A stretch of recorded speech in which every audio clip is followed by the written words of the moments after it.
ॐ ब्रह्मानन्दं परमसुखदं केवलं ज्ञानमूर्तिं द्वन्द्वातीतं गगनसदृशं तत्त्वमस्यादिलक्ष्यम् एकं नित्यं विमलमचलं सर्वधी साक्षिभूतं भावातीतं त्रिगुणरहितं सद्गुरुं तं नमामि।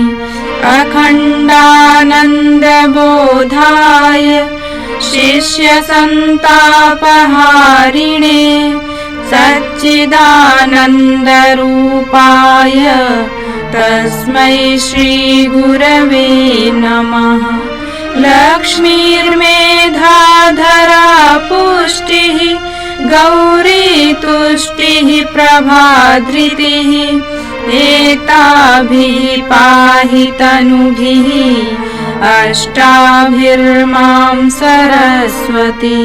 सरस्वत्यै नमो नित्यं भद्रकाल्यै नमो नमः। वेदान्त विद्यास्थानेभ्य एव च मातस्त्वदीयपदपङ्कजभक्तियुक्ता ये त्वां भजन्ति निखिलान् परान् विहाय ते निर्जरत्वमिह यान्ति कलेवरेण भुवह्निवायुगगनाम्बुवि निर्मितेन। व्यासाय विष्णुरूपाय व्यासरूपाय विष्णवे नमो वै ब्रह्मनिधये वासिष्ठाय नमो नमः। नमोऽस्तु ते व्यास विशालबुद्धे पुल्लारविन्दाय तपत्रनेत्र येन त्वया भारततैलपूर्णः प्रज्वालितो ज्ञानमयः प्रदीपः प्रज्वालितो ज्ञानमयः प्रदीपः। பவித்ரீகரணம். எல்லா பரிஜனங்களும் இடது உள்ளங்கையில் ஜலம் எடுத்துக்கொள்ளவும். மந்திரங்கள் சொல்லும் பொழுது வலது கையால் இடது கையை மூடிக்கொண்டு மந்திரம் முடிந்த பிறகு உடல் முழுவதும் தெளித்து கொள்ள வேண்டும். பாவனையும் எண்ணங்களும் சகல தெய்வ சக்திகளும் பவித்திரமான தூய்மையை நம்மீது வர்ஷிப்பதாக எண்ண வேண்டும். நாம் உள்ளும் புறமும் தூய்மையாகிவிட்டோம். ஓம் अपवित्रः पवित्रो वा सर्वावस्थाङ्गतोऽपि वा यः स्मरेत् पुण्डरीकाक्षं स बाह्याभ्यन्तरः शुचिः। ॐ पुनातु पुण्डरीकाक्षः पुनातु पुण्डरीकाक्षः पुनातु आचमनम्. காரண உடல் தவிர நம் மனம் நமது சொல் அந்த கரண சுத்தி அடைய வேண்டி 3 முறை வலது உள்ளங்கையில் ஜலம் எடுத்து ஒவ்வொரு மந்திரத்தின் பிறகும் ஸ்வாஹா சொல்லும் பொழுது அதை பருக வேண்டும். இவ்வாறாக ஒவ்வொரு முறையும் 3 ஆச்சமனம் செய்யவும். ஓம் அம்ரிதோபஸ்தரணமசி ஸ்வாஹா.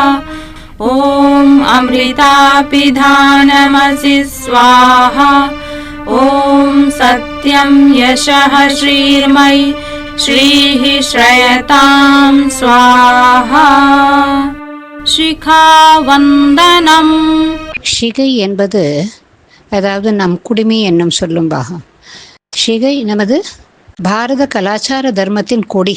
பாரத பண்பாட்டை விரும்பும் ஒவ்வொருவரும் வைத்து கொள்ள வேண்டியது அவசியம்.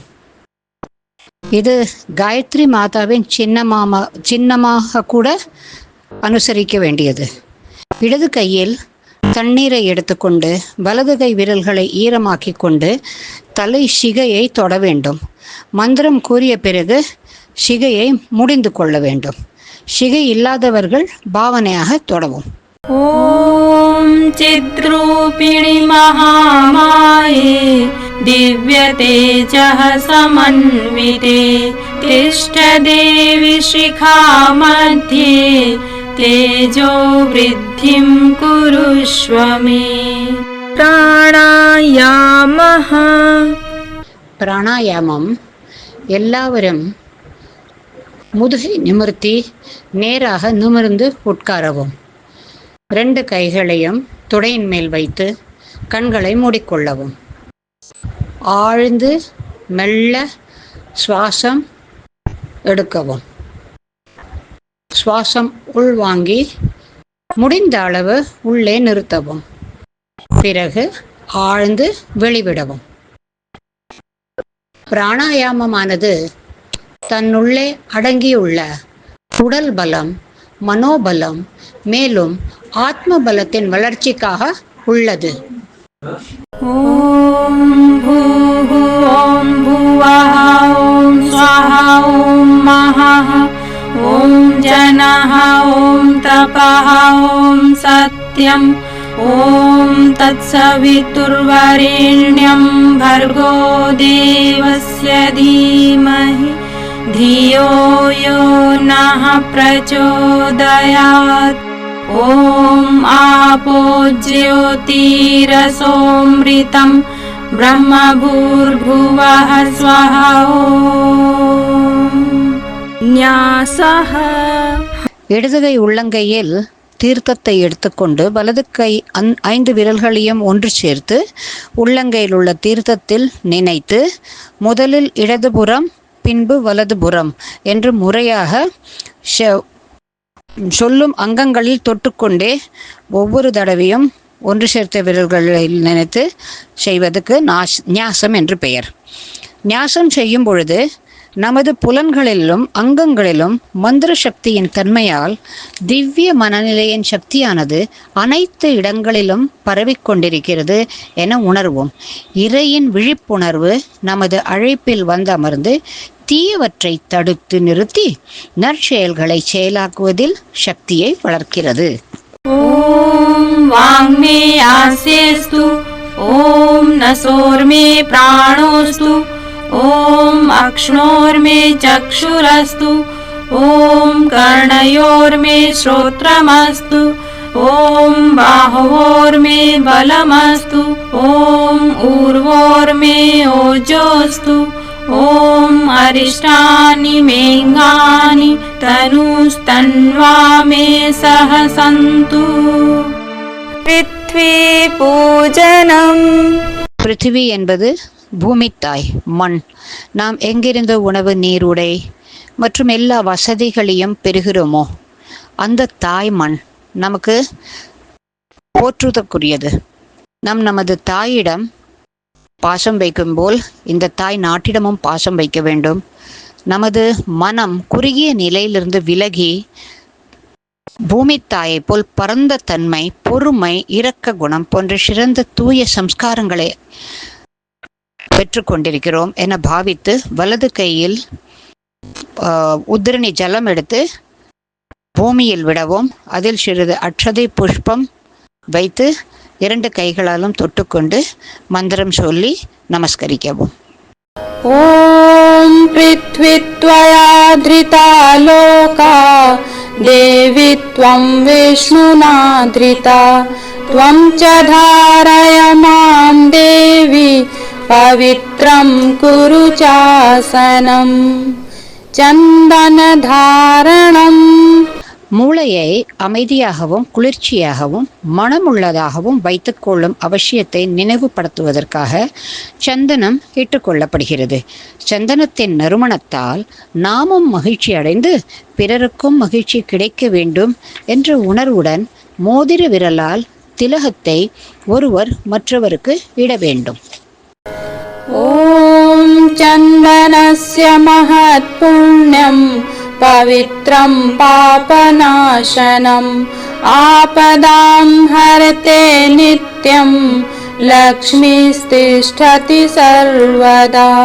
कलशपूजनम् கலசபூஜனம். கலசம் விஸ்வ பிரம்மாண்டம், விராட பிரம்மம், இந்த பூமண்டலத்தின் அடையாளம். அனைத்து தெய்வங்களும் கலசத்தில் அடங்கியுள்ள ஒரே சக்தியின் சம்பந்தம் உள்ளவை. ஒரே முறையில் ஒரே இடத்தில் அனைத்து தெய்வங்களையும் பிரார்த்தனை செய்வதற்கு நீர் நிரம்பிய கலசம் காயத்ரியின் அடையாளமாகும். பூஜைக்குரிய மந்திரத்தை செய்வதற்கு எவரேனும் ஒருவர் கலச பூஜை செய்தால் போதும். அக்ஷதை, புஷ்பம், நீர் எடுத்து பூஜை செய்து மற்றவர்கள் அந்த உணர்வுடன் அமைதியாக இருக்க வேண்டும். ஓம் தத்வாயாமி பிரம்மணா வந்தமானः ததா சாஸ்தே யஜமானோ ஹவிர்பிः அஹேடமானோ வருணேஹ போத்யுருஷக்வம் சமான ஆயுः பிரமோஷீः. ஓம் மனோஜூதிர்ஜுஷதாம் மாத்யஸ்ய बृहस्पतिर्यज्ञमिमं तनोत्वरिष्टं यज्ञग्वं समिमं दधातु विश्वे देवास इहमादयन्ताम्. ॐ प्रतिष्ठ. ॐ वरुणाय नमः.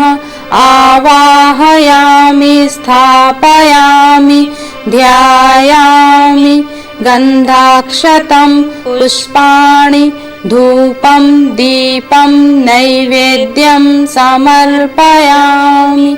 ॐ कलशस्थदेवताभ्यो नमः. दीपपूजनम्. தீபம் அதாவது விளக்கு யாகசாலையில் எங்கும் வியாபித்துள்ள தூய சக்தியின் சின்னமாக கருதி பூஜிக்க வேண்டும். மிகவும் பெரிய ஜோதி ஸ்வரூபமான பரம்பிரகாசத்தை பூஜிப்பதும் ஆராதிப்பதும் விளக்கின் மூலம் செய்யவும். நம்முடைய வாழ்க்கை தீபத்தின் பிரகாசத்தை போல் மிகவும் பிரகாசமானதாக உள்ளது போலவும் அந்த பிரகாசத்தை நம் மற்றவர்கள் வாழ்க்கையை ஒளிர்வதற்கும் உபயோகப்படுத்தும் நல்ல எண்ணம் நம்முள் வளருவதாக பாவனை செய்ய வேண்டும். கையில் சிறிது அக்ஷதை, புஷ்பம் எடுத்துக்கொண்டு தீபத்தை பூஜிக்க வேண்டும். अग्निर्ज्योतिर्ज्योतिरग्निः स्वाहा. सूर्यो ज्योतिर्ज्योतिः सूर्यः स्वाहा. अग्निर्वर्चो ज्योतिर्वर्चः स्वाहा. सूर्यो वर्चो ज्योतिर्वर्चः स्वाहा. ज्योतिः सूर्यः सूर्यो ज्योतिः स्वाहा. दीवावाहनम्. தெய்வீக சக்திகள் ஆதிசக்தியின் பரபிரம்மத்தின் வெவ்வேறு பிரவாகங்கள். உடல் ஒன்றுதான், அதில் அநேக அமைப்புகள் உள்ளன. அதுபோல் தெய்வீக சக்திகள் வெவ்வேறு பிரவாகமாக நமது இயக்கத்தில் பரிமித்துள்ளது. முதலில் நமது குருவின் ஆவாகனம். குரு என்பவர் பரமாத்மாவின் திவ்ய சேத்தனத்தின் திவ்ய பிரவாகத்தின் அம்சம். இந்த அம்சம் சாதகர்களுக்கு வழிகாட்டுவதற்காகவும் அவர்களின் அஞ்ஞானத்திலிருந்து ஞானத்திற்கு எடுத்து செல்வதாகவும் அறியப்படுகிறது. ஒவ்வொருவரும் கையில் சிறிது அக்ஷதை, புஷ்பம் எடுத்து குரு சத்தாவை நினைத்து பூஜிக்கவும். ஓம் குருர் பிரம்மா குருர் விஷ்ணு குருரேவ மகேஸ்வரः குருரேவ பரபிரம்மா தஸ்மை ஸ்ரீ குரவே நமः. अखण्डमण्डलाकारं व्याप्तं येन चराचरं तत्पदं दर्शितं येन तस्मै श्रीगुरवे नमः। मातृवत् लालयित्री च पितृवत् मार्गदर्शिका नमोऽस्तु गुरुसत्तायै श्रद्धा प्रज्ञायुता च या। ॐ श्रीगुरवे नमः। आवाहयामि स्थापयामि ध्यायामि। वेदमाता देवमाता विश्वमाता। வேதமாதா, தேவமாதா, விஸ்வமாதா, சத்ஞானம் சத்பாவங்களின் உறைவிடமான சிருஷ்டி ஸ்திதிக்கான காரணமான மாதேஸ்வரி காயத்ரி. சிறிது அக்ஷதையும் புஷ்பமும் எடுத்து சத்ஞானத்தின் உறைவிடமான காயத்ரியிடம் அந்த சத்ஞானம் நம்மள் உறைவதாக பாவனை செய்து கொண்டு பூஜிக்கவும். ஓம் ஆயாத்து வரதே தேவி த்ர்யக்ஷரே பிரம்மவாதினி காயத்ரி சந்தசாம் மாதः ब्रह्मयोने नमोऽस्तुते। ॐ श्री गायत्र्यै नमः। आवाहयामि स्थापयामि ध्यायामि। ॐ अभीप्सितार्थसिद्ध्यर्थं पूजितो यः सुरासुरैः सर्वविघ्नहरस्तस्मै गणाधिपतये नमः। सर्वमङ्गलमाङ्गल्ये शिवे सर्वार्थसाधिके शरण्ये त्र्यम्बके गौरी नारायणि नमोऽस्तुते।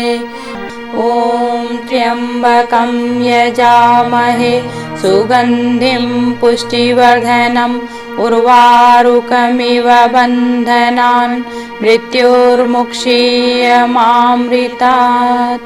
ॐ शुक्लां ब्रह्मविचारसार परमां आद्यां जगद्व्यापिनीं वीणापुस्तकधारिणीम् अभयदां जाड्यान्धकारापहाम् हस्ते स्फाटिकमालिकां विदधतीं पद्मासने संस्थितां वन्दे तां परमेश्वरीं भगवतीं बुद्धिप्रदां शारदां। ब्रह्मा मुरारी त्रिपुरान्तकारी भानुः शशि भूमिसुतो बुधश्च गुरुश्च शुक्रः शनिराहुकेतवः सर्वे ग्रहाः शान्तिकरा भवन्तु। ரக்ஷாவிதானம். ரக்ஷாவிதானம் என்பது பாதுகாப்பு செய்வது, ஒரு விதமான ரக்ஷை செய்வது போன்று. எங்கு உயர்வு பெற சுபகாரியங்கள் செய்ய வேண்டியது மிகவும் அவசியமோ அந்த இடத்தில் துஷ்ட சக்திகளை கண்காணித்து மந்திரோச்சாரணத்தால் தூய்மைப்பட்ட அக்ஷதையை தூவி ரட்சிக்கும் காரியத்தை நம் ரக்ஷாவிதானம் என்று சொல்கிறோம். இறைவனிடம் இந்த எதிர் சக்திகளிடமிருந்து காக்குமாறு நமக்கு அக்ஷதையை தூவி பிரார்த்தனை செய்து கொள்கிறோம். யஜ்யத்தில் இருக்கும் ஒரு பரிஜன் தன்னுடைய இடது கையில் துளி அக்ஷதையை வைத்துக்கொண்டு 10 திசைகளிலும் மந்திரத்தின் உதவியுடன் அக்ஷதை சிறிது சிறிதாக தூவ வேண்டும். நாம் எல்லா விதத்திலும் ரட்சிக்கப்படுவதாக பாவனை செய்ய வேண்டும். ஓம் பூர்வே ரக்ஷது வாராஹ அக்னேயாம் கருடத்வஜः தக்ஷிணே பத்மநாபஸ்து நைரித்யாம் மதுசூதனः பश्चिमे चैव गोविन्दो वायव्यां तु जनार्दनः उत्तरे श्रीपतिरक्षेत् ऐशान्यां हि महेश्वरः ऊर्ध्वं रक्षतु धातावो ह्यधोऽनन्तश्च रक्षतु अनुक्तमपि यत्स्थानं रक्षत्विशो ममाद्रिधिक् अपसर्पन्तु ते भूता ये भूता भूमि संस्थिताः ये भूता विघ्नकर्तारः ते गच्छन्तु शिवाज्ञया अपक्रामन्तु भूतानि पिशाचाः सर्वतो दिशं सर्वेषां विरोधेन यज्ञकर्मसमारभे அக்னிஸ்தாபனம். யக்ஞ அக்னியை பிரம்மனின் பிரதிநிதியாக கருதி யாகத்தில் அதற்கு பிராண பிரதிஷ்டை செய்கிறார்கள். யக்ஞ செய்யும் எஜமானரானவர் கைகளில் சிறிது ஒரு ஸ்பூனில் கற்பூரமோ அல்லது உள்ளே வைத்துள்ள நனைத்த கனமான திரியில் மந்திரத்தின் உச்சாரணத்துடன் கூட அக்னியை ஸ்தாபிக்க வேண்டும். பிறகு சிறிது அட்சதை புஷ்பம் எடுத்து அக்னியை பூஜை செய்ய வேண்டும். ஓம் பூர்புவः ஸ்வர்த்யௌரிவ பூம்னா பிருத்திவீவ வரிம்னா தஸ்யாஸ்தே பிருத்திவிதேவ யஜனி पिष्टेऽग्निमन्नादमन्नाद्यायादधे अग्निं दूतं पुरोदधे हव्यवाहमुपब्रुवे देवाम् आसादयादिह ॐ अग्नये नमः आवाहयामि स्थापयामि ध्यायामि गन्धाक्षतं पुष्पाणि धूपं दीपं नैवेद्यं समर्पयामि गायत्री मन्त्राहुतिः. யாக குண்டத்தை சுற்றியிருப்பவர் எல்லோரும் தன்னுடைய வலது கையில் நடுவிரல், மோதிர விரல், கட்டை விரல் 3 நுனிகளால் சிறிது ஹவன் சாமகிரி அக்னியில் இடுவதற்காக வைத்துள்ள சாமகிரிகைகள் அதை எடுத்து நிமிர்ந்து உட்கார்ந்து நமக்கு சத்புத்தியும் விவேகமும் வளர வேண்டும் என்று பிரார்த்தனை செய்து காயத்ரி மந்திரத்துடன் ஸ்வாஹா என்று சொல்லும் பொழுது அக்னியில் அர்ப்பணிக்க வேண்டும். அதன் பிறகு இதம் நாமமா என்று உச்சாரணம் செய்ய வேண்டும். அதாவது என்னுடையது எதுவும் இல்லை, எல்லாம் உங்களுக்குரியதே அப்படின்னு அர்த்தம். ஓம் பூர்புவः ஸ்வாஹா தத்சவிதுர்வரேண்யம் भर्गो देवस्य धीमहि धियो यो नः प्रचोदयात्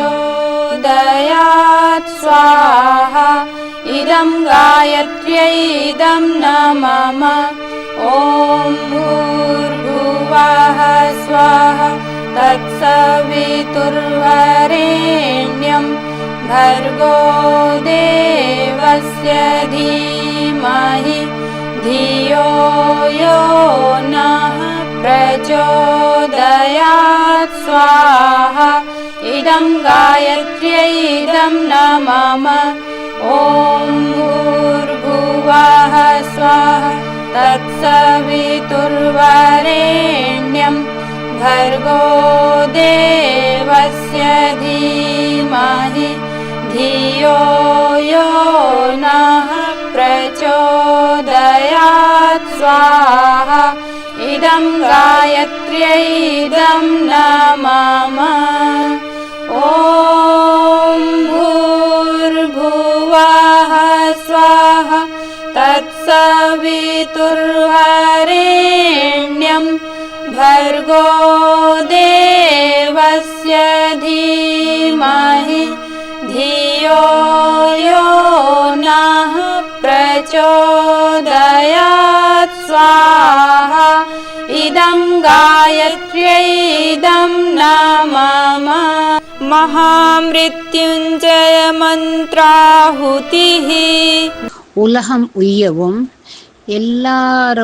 எல்லாருடையவும் ஒளிமயமான எதிர்காலம் அமையவும் அந்த பகவானை பிரார்த்தித்து கொண்டு மகாமிருத்யுஞ்சய மந்திரத்தால் ஆகுதி செய்யவும் அக்னியில்.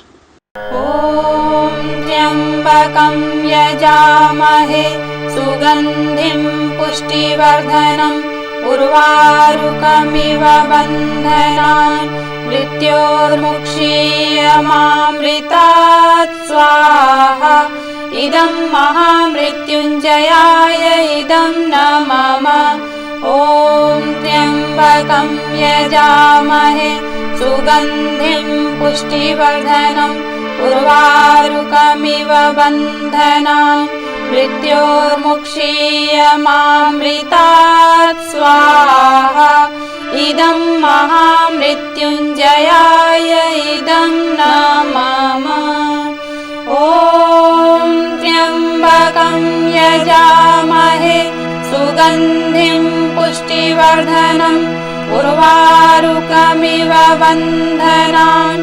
மிருத்யோர்முக்ஷீயமாம்ரிதாத் ஸ்வாஹா இதம் மகாமிருத்யுஞ்சயாய இதம் ந மம ஸ்விஷ்டக்ருத் ஹோமஹ. இது பிராயச்சித்த ஆகுதி எனவும் சொல்லப்படுகிறது. ஆகுதி அளிப்பதில் ஏதேனும் பிழைகள் நேர்ந்திருந்தாலும் அதை பூர்த்தி செய்ய மன்னிப்பு கோரி பிராயச்சித்தமாக இந்த ஆகுதி இடப்படுகிறது.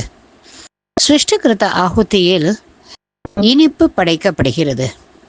பிடி நீளமான சுருச்சி என்னும் மர ஸ்பூனில் இனிப்பை வைத்து நெய்யும் நிரப்பி ஹோமம் செய்பவர்கள் மட்டும்தான் இதில் ஆகுதி கொடுக்க வேண்டும்.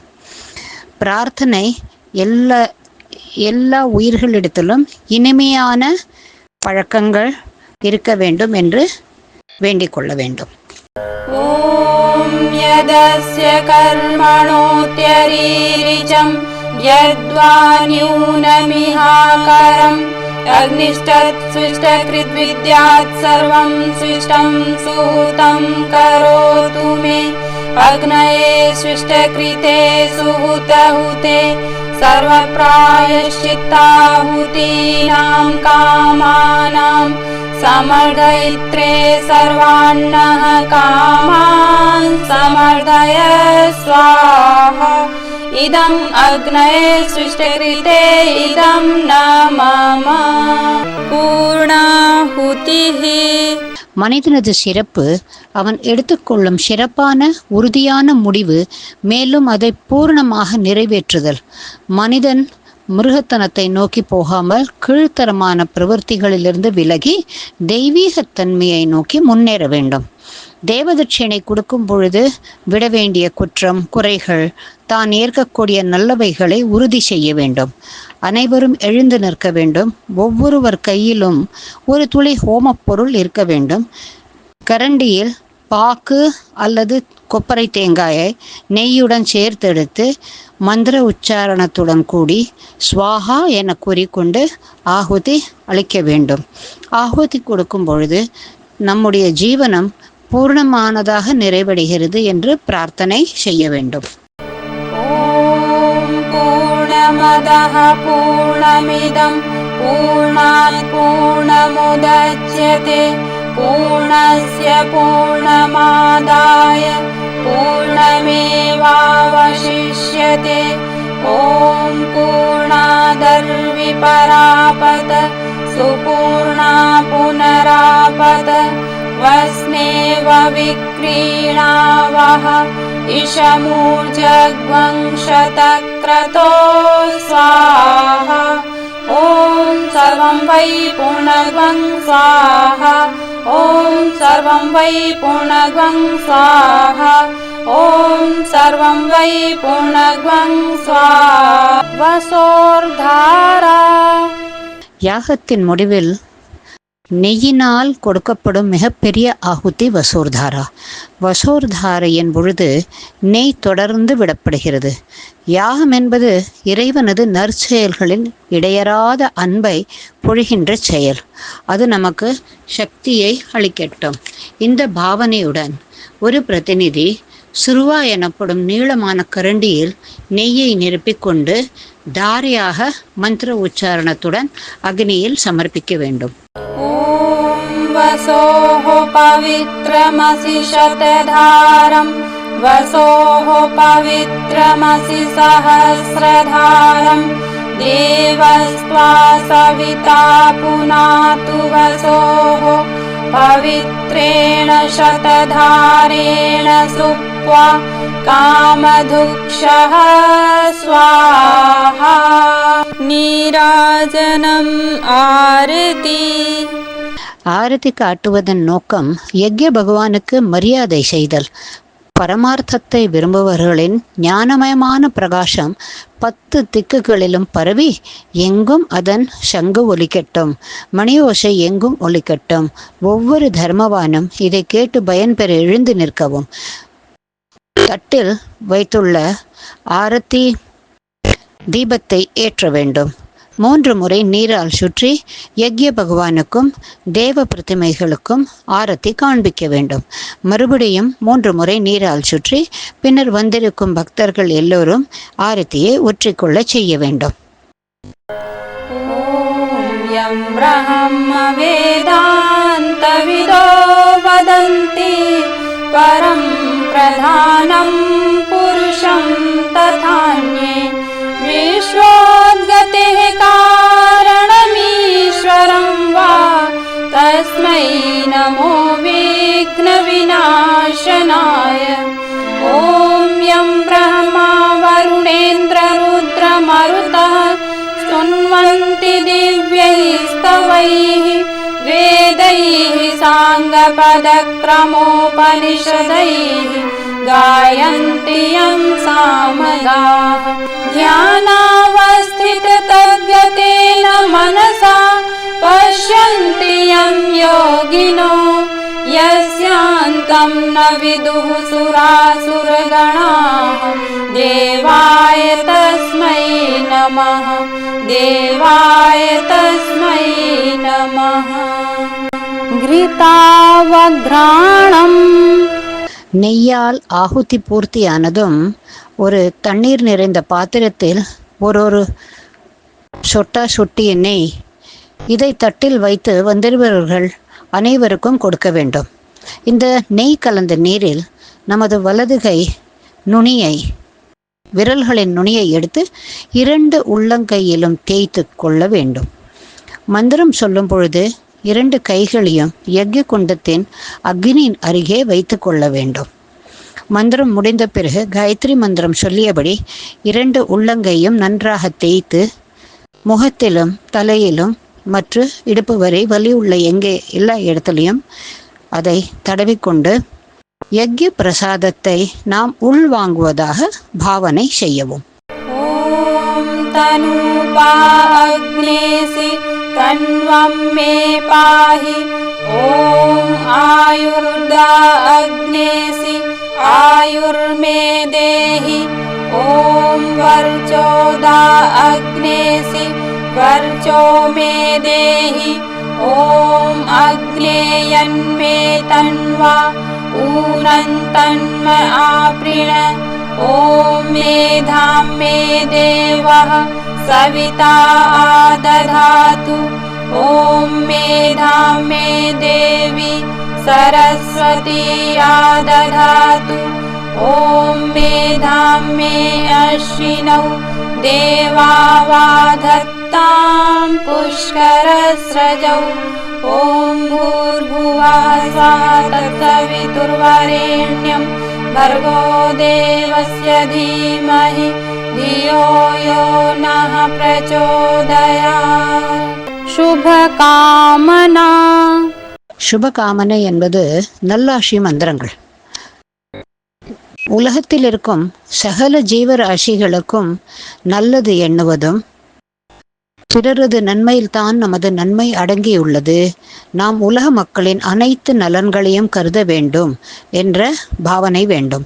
அனைவரும் இரு கைகளையும் நீட்டி யாசிக்கும் வகையில் சேர்த்து வைத்துக் கொள்ளவும். மந்திர உச்சாரணத்துடன் இதே உணர்வுடன் மனதை ஒரே நிலையில் வைத்து பகவானிடம் எல்லோருக்கும் நல்லாசிகள் பிரார்த்திக்கவும்.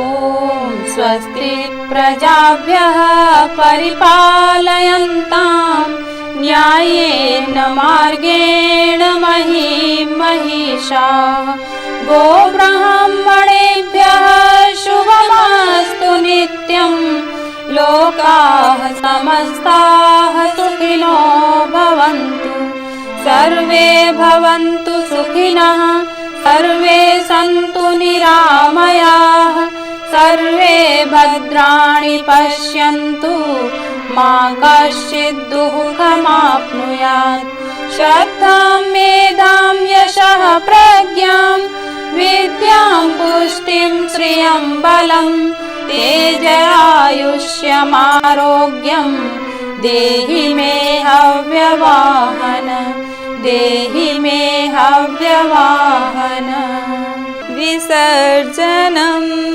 ஆவாகனம் செய்யப்பட்ட யக்ய புருஷன், காயத்ரி மாதா மற்ற தேவ பரிவாரங்கள் அனைவரையும் உணர்வு நிறைந்த நிலையில் விடை கொடுக்கும் முகத்துடன் யாக குண்டத்திலும் தெய்வ பிரதிமையோ தெய்வ படங்கள் ஸ்தாபித்த இடத்தில் புஷ்பம் அக்ஷதை தெளித்து அவர்களுக்கு விடை கொடுக்கிறோம். விசர்ஜனம் செய்யும் பொழுது இதே போன்று தெய்வ அனுகிரகம் அடிக்கடி கிடைத்து கொண்டிருக்க வேண்டும் என பிரார்த்தனை செய்து கொள்ள வேண்டும். ஓம் கச்சத்வம் பகவன் அக்னே ஸ்வஸ்தானே குண்டமத்யதः உதமாதாய தேவேभ्यः शीघ्रं देहि प्रसीद मे गच्छ गच्छ सुरश्रेष्ठ स्वस्थाने परमेश्वर यत्र ब्रह्मादयो देवाः तत्र गच्छ हुताशन अन्तु देवगणाः सर्वे पूजामादाय मामकीम् इष्टकामसमृद्ध्यर्थं पुनरागमनाय च